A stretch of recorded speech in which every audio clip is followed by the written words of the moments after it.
어느 나라에 임금이 있었는데 그 임금에게는 너무나 마음에 들지 않는 신하가 있었어요. 임금이 뭐 좀 정책을 세워서 하려고 하면 자꾸 그 똑똑한 머리로 이렇게 저렇게 비판하면서 왕의 그 통치에 발목을 항상 붙잡는 그런 신하였어요. 왕에게는 이 신하가 늘 눈의 가시처럼 마음에 들지 않았어요.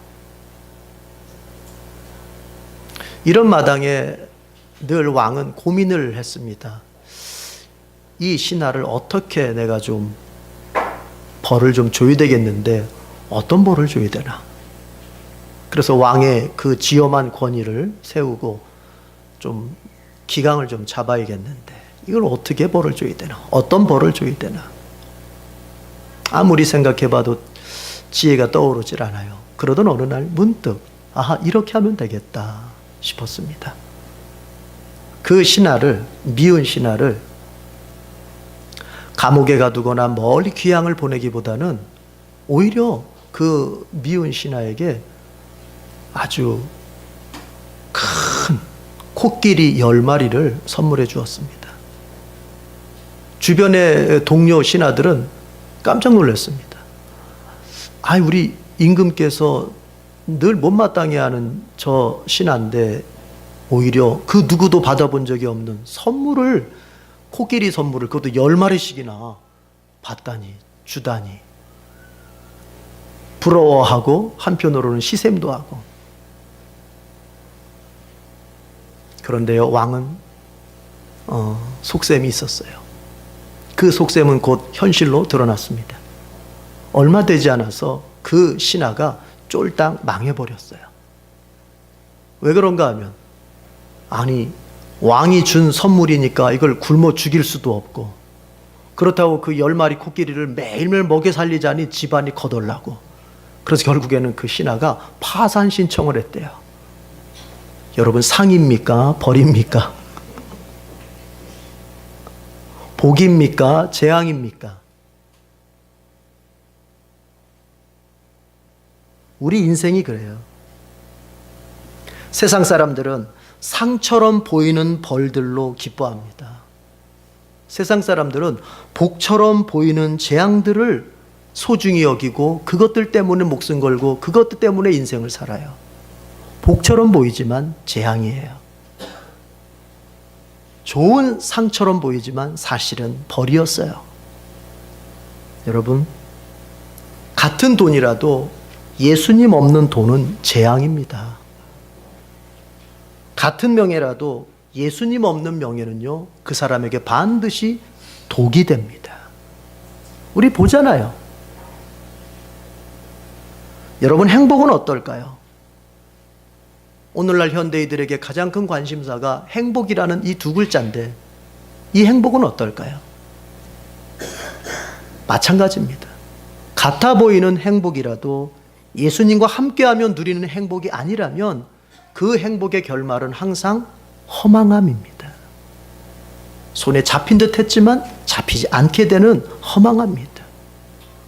우리 어르신들 앞에서 죄송합니다만 저도 이제 좀 나이를 먹어가니까요, 드는 생각이 그거예요.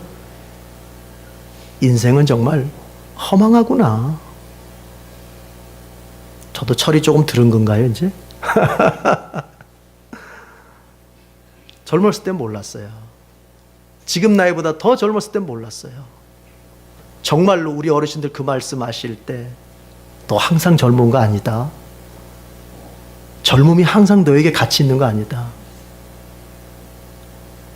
그 말을 들었을 때 그 말이 문자적으로는 이해했지만 그것이 현실에서 어떻게 그것이 나타나는지는 잘 몰랐어요. 그런데 점점 나이를 먹어가 보니까 그게 어떤 의미인지 알겠어요.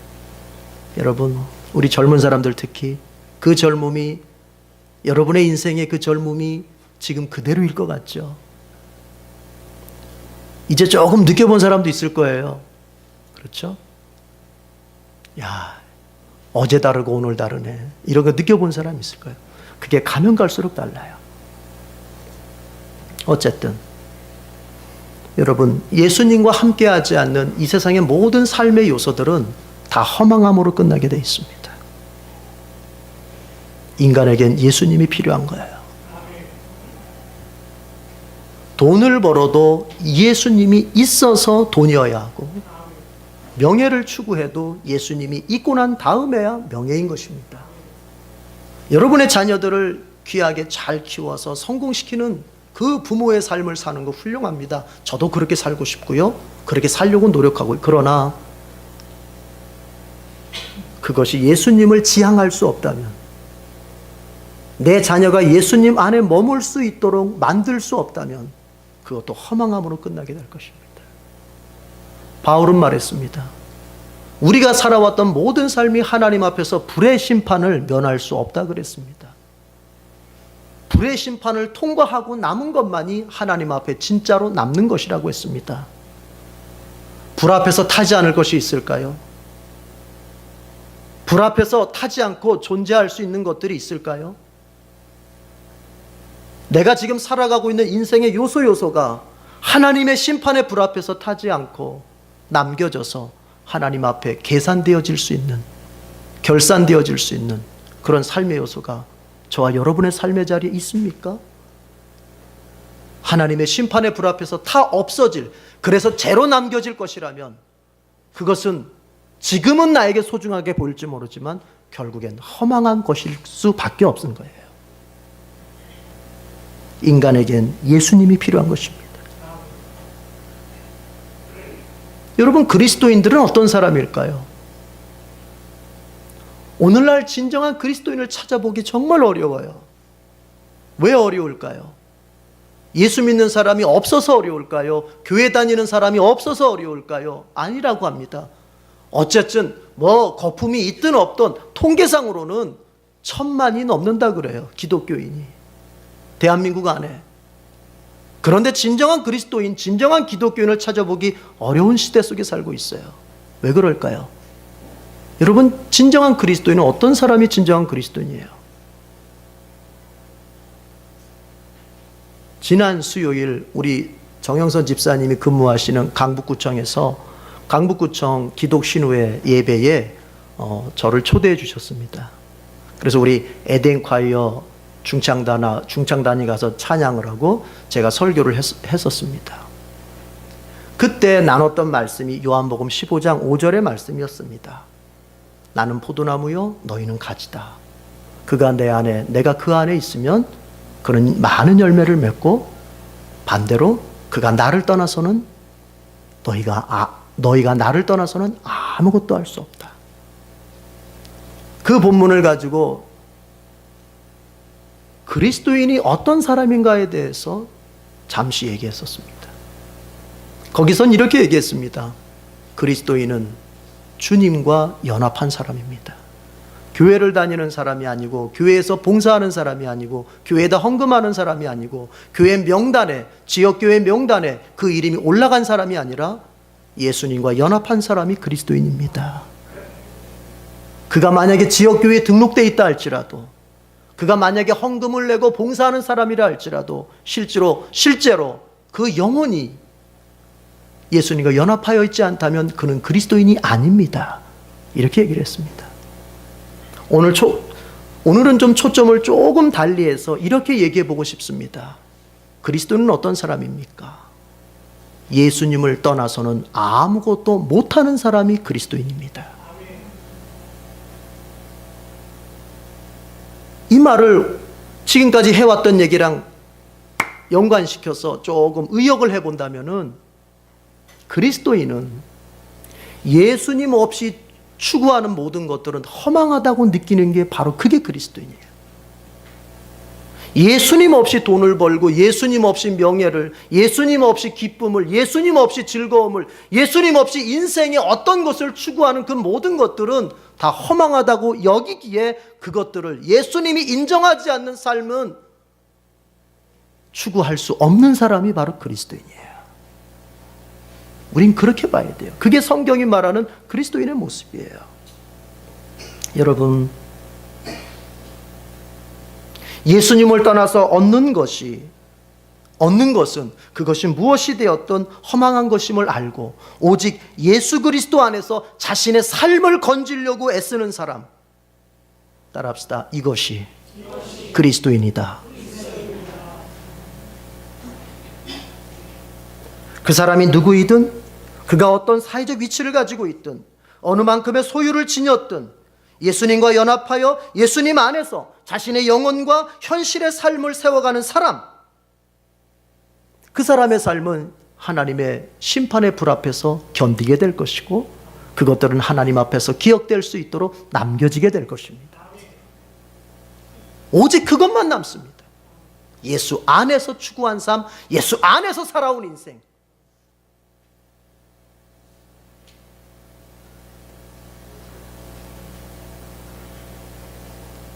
우리 이제 2016년도가 상당히 지나서 이제 마지막을 향해서 가고 있는데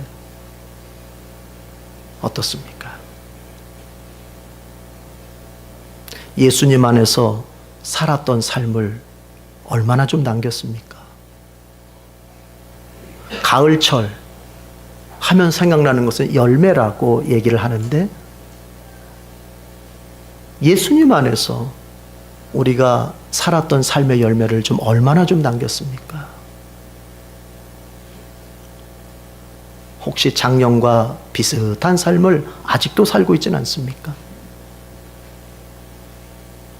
지금까지 살아왔던 삶의 방식을 그대로 답습해 가는 것으로서 지금 9월 이 시간까지 그저 그렇게 살아오진 않았습니까? 그 시간들이 하나님의 심판의 불 앞에서 견딜 수 있을 것이라고 정말 확신하며 살고 있습니까?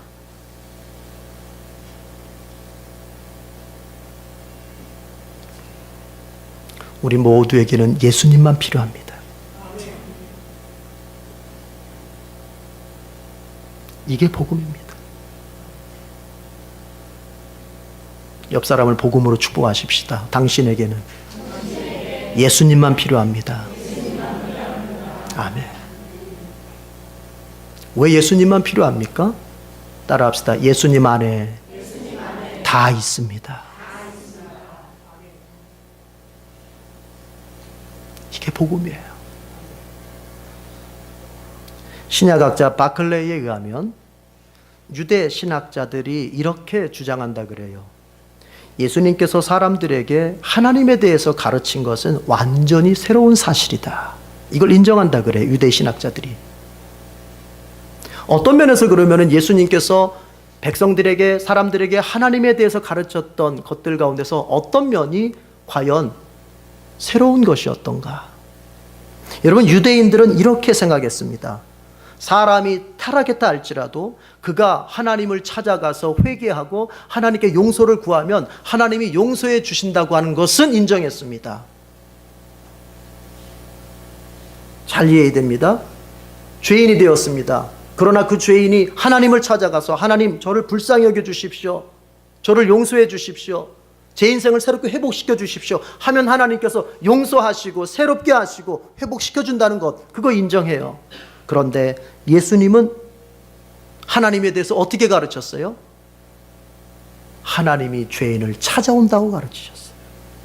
죄인이 하나님을 찾아가서 하나님 용서해 주세요, 하나님 나를 새롭게, 이게 아니라 하나님이 죄인을 찾아온다는 거예요.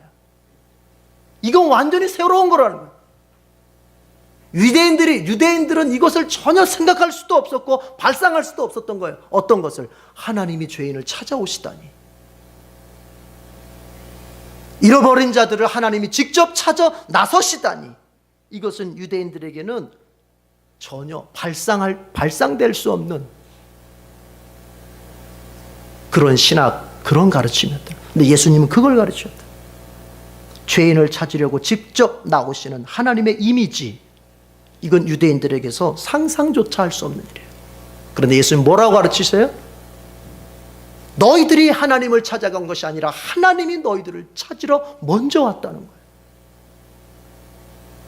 오늘 본문은 바로 그것을 예수님께서 분명하게 잘 보여주시는 내용이에요.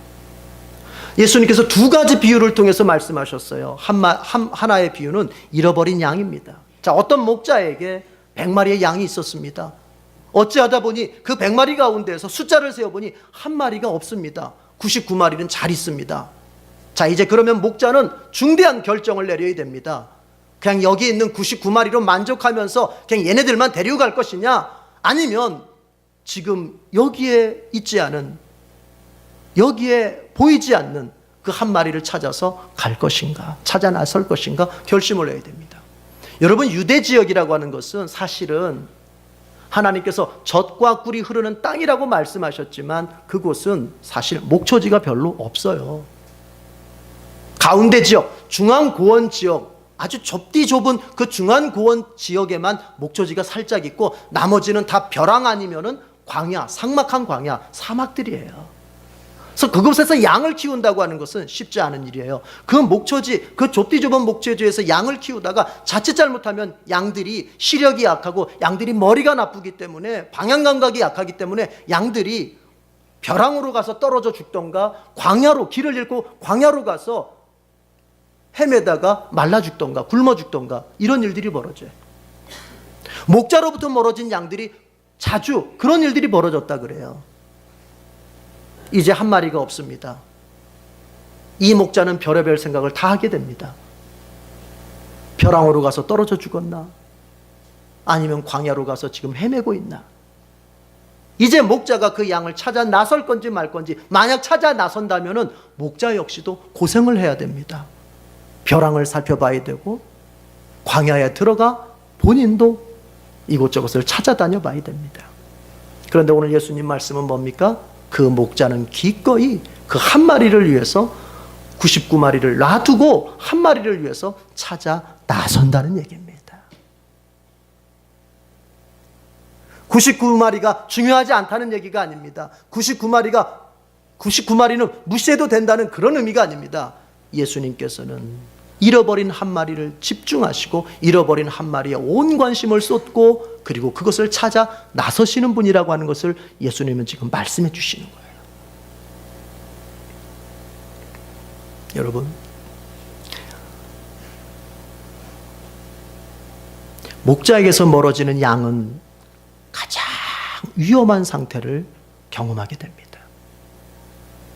하나님께서 우리를 양이라고 비유하신 데는 그 이유가 있습니다. 이런 얘기 저런 얘기 할 수 있지만 핵심은 하나입니다. 이것이 가장 중요합니다. 양은 목자 없이는 살 수가 없습니다.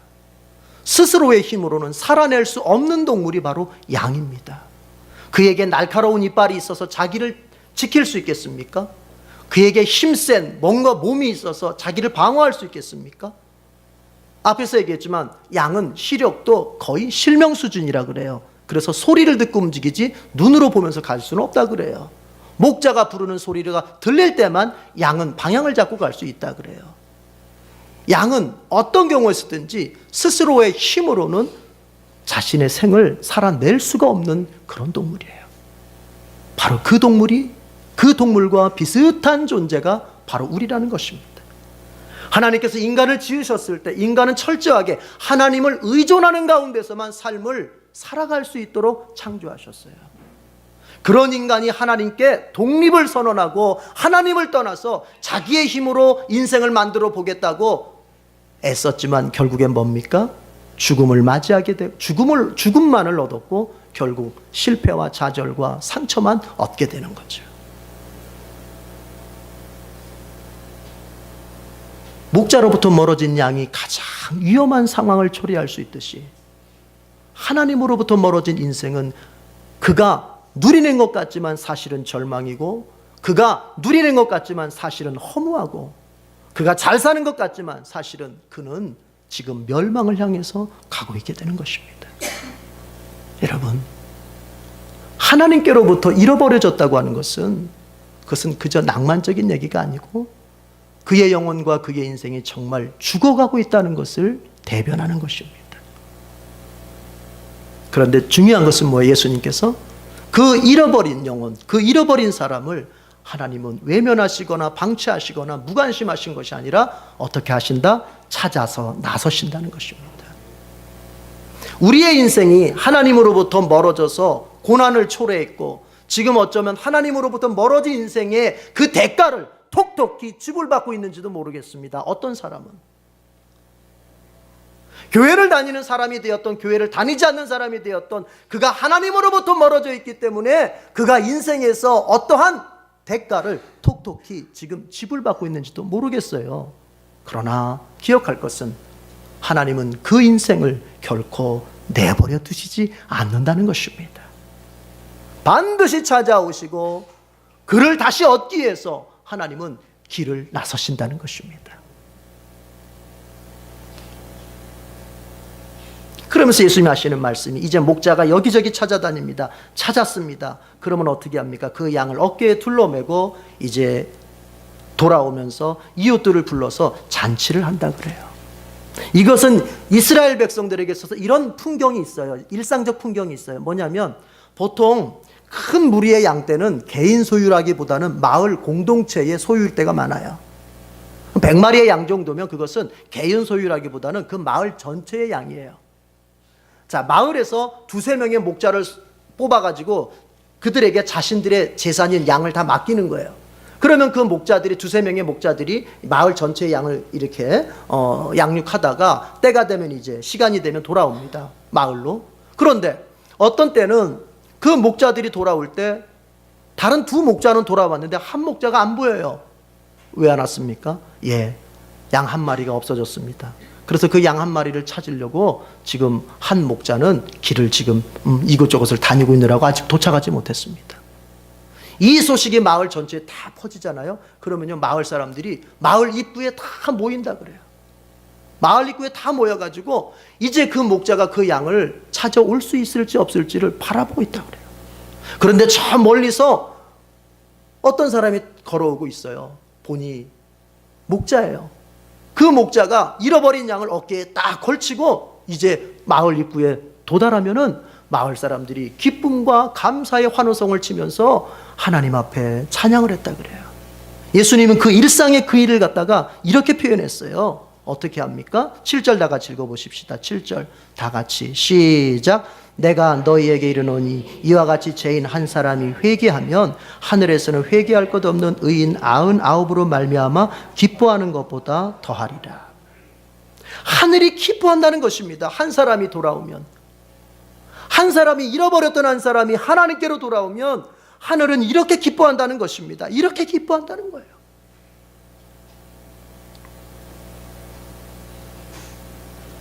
여러분, 우리 자신이 목자로부터 멀어지지 않는 삶을 살아야 되겠습니다. 목자 되신 예수님과 멀어지는 순간이 내가 돈이 없을 때보다, 내가 힘이 없을 때보다, 내가 늙고 있는 이 순간보다도 목자 되신 예수님과 멀어졌을 때가 내 인생에서 가장 두려운 시간이고 가장 큰 위기를 만날 시간이라고 하는 것을 꼭 기억해야 됩니다. 나에게 두둑하게 돈이 있고 나를 도와줄 수 있는 인간적 배경, 인간관계도 탄탄히 있고 나에게는 어느 정도 인생의 경험이 있어서 인생을 살아갈 수 있는 노하우가 있다 할지라도 그가 만약 목자가 되시는 예수님과 멀어져 있다면 바로 그 순간이 그의 인생에서 가장 위기의 순간이 되는 것입니다. 그러나 반대로 그가 아는 게 별로 없고 살다 보니 그가 모은 돈도 별로 없고 살다 보니 이제 또 나이를 먹어 몸도 옛날만큼 그렇게 건강이 유지되지도 못하고 한편으로는 이렇게 살아간다고 하는 것이 과연 내가 요즘에 또 고령사회라고 하는데 내가 이렇게 살아간다는 것이 인생을 제대로 살아갈 수 있을까 두려움마저도 드는 그런 상황일지라도 만약 그가 인생의 목자가 되시는 예수님과 지금 함께 가고 있다면 여러분 그때가 가장 안전한 때인 줄로 믿습니다. 우리 주님 우리를 어깨에 둘러매시고 우리를 인도하고 계십니다. 만약 우리 가운데에서 주님을 잘 섬겼다가 지금은 주님으로부터 목자 되신 주님으로부터 멀어져서 인생을 헤매고 있다면 더 방황하지 말고 오늘 이 예배를 통해서 이 예배 자리에서 예수님께서 나를 찾아오셨다고 하는 것을 믿고 이 예수님 앞에 회개하고 이 예수님을 따라서 인생을 살겠다고 결단하는 믿음의 복이 있기를 축원합니다. 두 번째 비유에서는 드라크마, 잃어버린 드라크마를 찾은 그런 내용입니다. 어떤 여자가 10개의 드라크마를 가지고 있었는데 그만 하나를 잃어버렸습니다. 그러니까 이 여자는 남겨져 있는 9개로 만족하는 것이 아니라 등불을 들고 집안을 그냥 샅샅이 쓸어가면서 구석구석까지 찾아가면서 결국에는 이 잃어버린 드라크마 하나를 찾게 되었다는 얘기입니다. 드라크마라고 하는 것은 헬라의 화폐 명칭인데요. 우리가 데나리오는 많이 들어봤죠. 데나리오는 바로 로마 화폐. 그래서 데나리오는 노동자의 일일 품삯이라고 말할 때 이 드라크마는 바로 그 데나리온과 비슷한 것처럼 노동자의 일일 품삯에 해당되는데 이것은 헬라 화폐 명칭이에요. 성경에서 여기만 나와요. 그런데 유대에는 어떤 전통이 있었냐면, 자, 남자와 여자가 결혼을 합니다. 결혼을 할 때 남자가 이제 부인 될 여자에게 결혼 선물로, 결혼 예물로 이제 10개의 드라크마를 꿰어서 머리에다가 씌워줍니다. 그것이 결혼 예물이고 사랑의 증표입니다. 근데 그걸 잃어버린 거예요. 10개가 다 있어야 돼요.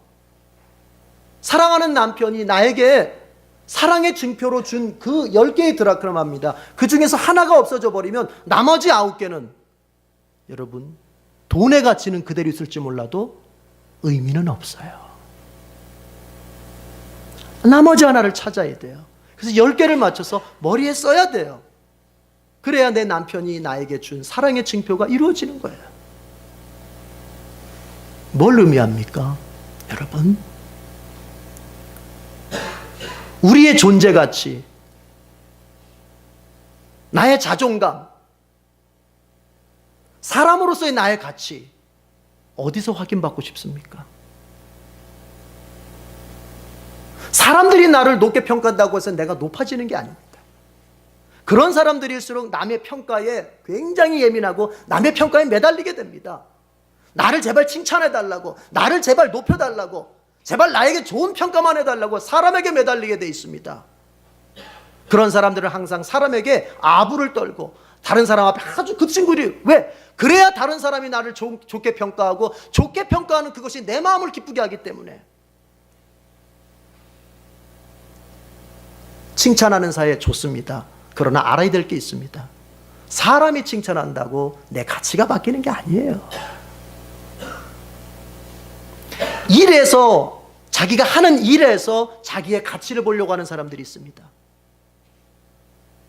내가 하는 일이 사회적으로 얼마나 높이 평가받는 일인 줄 알아?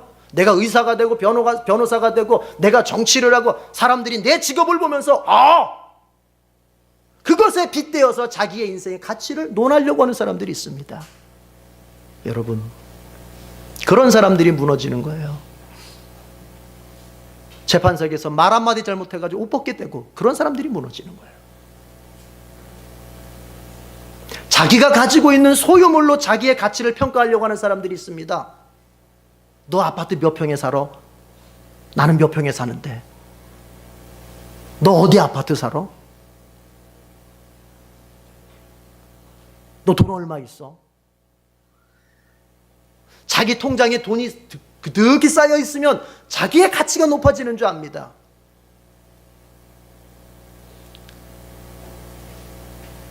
내가 대기업에 다니면 중소기업에 다니는 사람보다 자신의 가치가 더 월등한 줄 압니다. 자신의 소유로 자신의 가치를 평가하고 싶어 합니다.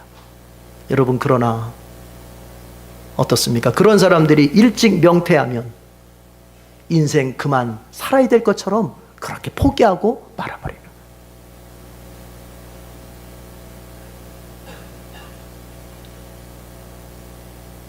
세상이 이렇게 돌아가고 저렇게 돌아가는 것이 문제가 아닙니다. 야, 요즘은 직장생활 오래 못해 일찍 명예퇴직시키고 은퇴하는 연령도 너무 낮아. 좋습니다. 여러분, 중요한 건 뭐냐? 내가 어떤 환경 속에서도 내 가치를 확신할 수 있을 때 그것은 더 이상 문제가 되지 않습니다.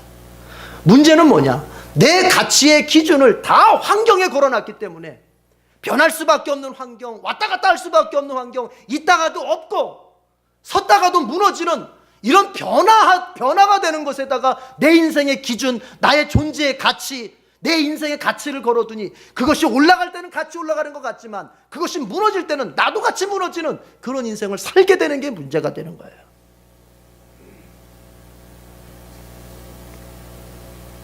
아버지와 아들이 밭을 갈고 있었습니다. 그런데 이상하게 아버지가 쟁기질을 할 때는 그 선이 똑바릅니다. 삐뚤빼뚤이 하셨으면 똑바로 갑니다. 근데 아들이 한번 해보겠다고 해서 쟁기질을 해보면 아들은 이상하게 이쪽으로 갔다 저쪽으로 갔다 쟁기질이 온전히 되질 않습니다. 밭을 온전히 갈질 못해요. 여기 갔다 저기 갔다 줄이 삐뚤빼뚤해요. 줄이 반듯해야 거기다가 이제 심을 거 아닙니까? 아들이 아버지에게 묻습니다. 아버지, 똑같은 소각 끌고 똑같은 쟁기를 가지고 하는데 아버지는 반드시 가는데 왜 저는 이렇게 삐뚤빼뚤하죠? 왜 그럴까? 아들아, 너는 어디를 보고 하니? 예, 저는 쟁기를 쳐다보고 합니다. 그러니까 삐뚤빼뚤하지. 아버지는 저기에 있는 나무를 보고 한단다. 쟁기는 흔들리고 움직이기 때문에 네가 그것만 보고 가면은 제대로 가는 것처럼 보인다. 그러나 나중에는 삐뚤빼뚤어. 그러나 흔들리지 않는 저 나무를 딱 기준 삼고 거기만을 향해서 나는 쟁기가 어떻게 되든 그것만을 향해서 갈 때 나는 똑바로 갈 수 있었단다. 여러분, 흔들리는 것에다가 내 인생의 가치, 내 인생의 기준, 나의 존재의 가치, 나의 자존감, 나의 가정의 행복, 이런 것들을 흔들리는 것에다가 두면 그 사람은 절대로 잠깐 웃을 수는 있어도 계속된 행복감 속에 살 수는 없어요. 흔들리지 않는 분은 오직 하나님밖에 없어요. 이 세상 모든 것은 다 변화무쌍하고 이 세상 모든 것은 오르락내리락 부침이 있는 거예요. 피조물이 왜 피조물입니까?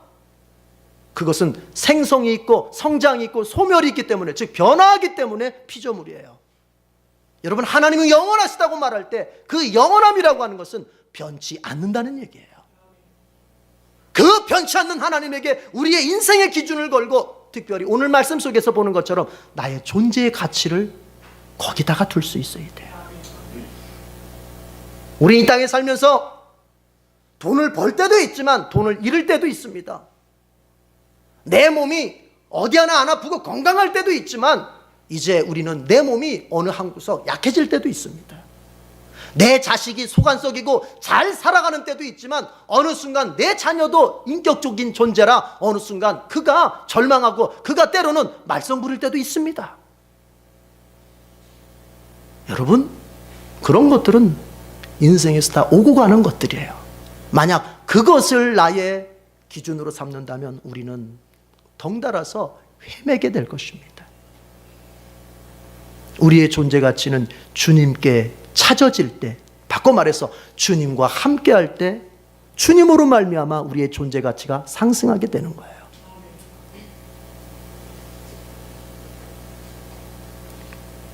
이런 마음들을 버립시다. 이것만 있으면 내가 더욱더 내 존재 가치가 더 높아져 보일 텐데, 우리 여자분들 같으면 내 외모가 조금 더 예뻤으면 내 존재 가치가 더 높아 보였을 텐데,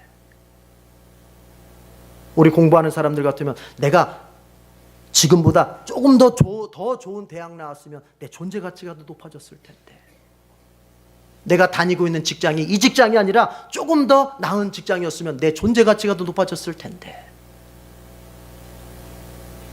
다 부질없는 짓입니다. 그런 것들은 다 변하는 것입니다. 여러분, 예레미야서를 읽어보십시오. 하나님께서 예레미야의 예언을 쭉 하게 하신 다음에 맨 마지막 부분이 뭐냐면은 51장 부분이 뭐냐면은 바벨론의 멸망을 하나님께서 예언케 하십니다. 그런데 그것은 그 당시로서는요, 이건 충격적인 사건입니다. 왜냐? 바벨론은 그 당시에 오늘날 미국보다도 더 세계 최강이에요. 전 세계를 지배하는 아주 세계 최강이에요. 그런 바벨론이 멸망을 한다? 그런 일이 발생할 것이라고는 상상도 할 수 없는 일이에요. 그런데 하나님께서 말씀하세요. 내가 멸망시킨다. 그 성경을 읽으면서 우리는 뭘 느껴야 됩니까? 여러분, 이 세상에서 변하지 않을 것 같은 그것, 절대로 무너지지 않을 것 같은 그것만 있으면 절대로 내 존재 가치나 나의 인생의 가치가 무너지지 않고 상승하게 만들 것 같은 그것. 여러분, 그것조차도 무너질 때가 있다는 걸 알아야 돼요. 오로지 하나님밖에 없는 거예요. 9개의 드라크마로는 안 돼요. 하나가 찾아져서 10개의 드라크마가 될 때 이것의 존재 가치가 제대로 자리를 잡은 거예요. 무슨 얘기입니까? 여러분, 우리의 잃어버려졌던 것들이 우리가 다른 여러 가지 것들을 움켜진다고 되는 게 아니에요. 따라합시다. 내가 예수님께 발견되어질 때, 바꿔서 말하면 내가 예수님을 만나고 내가 그 예수님을 내 마음속에 받아들이고 이제부터 인생이라고 하는 것을 그 예수님과 함께 살아가도록 결단하고 믿음으로 살아갈 때 흔들리지 않는 기준 되시는 그 예수님이 내 안에 있기 때문에 때로는 직장일이 어렵고 때로는 가정일이 어렵고 인생 자체가 때로는 힘들어도 내 존재 가치는 흔들리지 않고 서 있게 되는 것입니다. 이것을 믿고 우리가 주님 앞에 오늘 예배 자리를 통하여 찾아오시는 예수님 앞에 나의 인생을 내어드릴 수 있기를 축원합니다. 기도하겠습니다.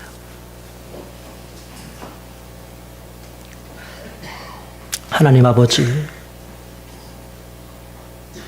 하나님께서 우리보다 먼저 행동하셨습니다. 우리가 하나님을 찾아가기 전에 하나님이 우리를 먼저 찾아오셨습니다. 우리의 마음을 두드리시며 노크하시며 우리에게 복된 삶을 주시겠다고 약속하시며 우리를 찾아오셨습니다. 주님, 우리 인간은 주님으로부터 멀어지면 고통입니다. 위기입니다. 두려움입니다. 주님께로 돌아가 주님과 함께 인생을 새롭게 시작해 갈 수 있도록 도와주시옵소서.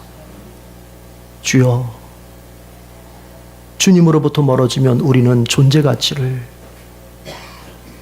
열등의식으로 항상 비어있는 것으로 모자라는 것으로밖에 그렇게 볼 수밖에 없습니다. 내 인생이 주님께 붙들려지고 주님께 찾아진 바 될 때 나의 존재 가치나 인생의 가치나 내가 행하는 인생의 모든 것들이 정말 그 가치적인 면에 있어서 제자리를 찾게 될 것을 믿습니다. 주여, 이 시간 주님 앞에 믿음을 가지고 나아가 주님의 부르심 앞에 제대로 응답할 수 있도록 도와주시옵소서.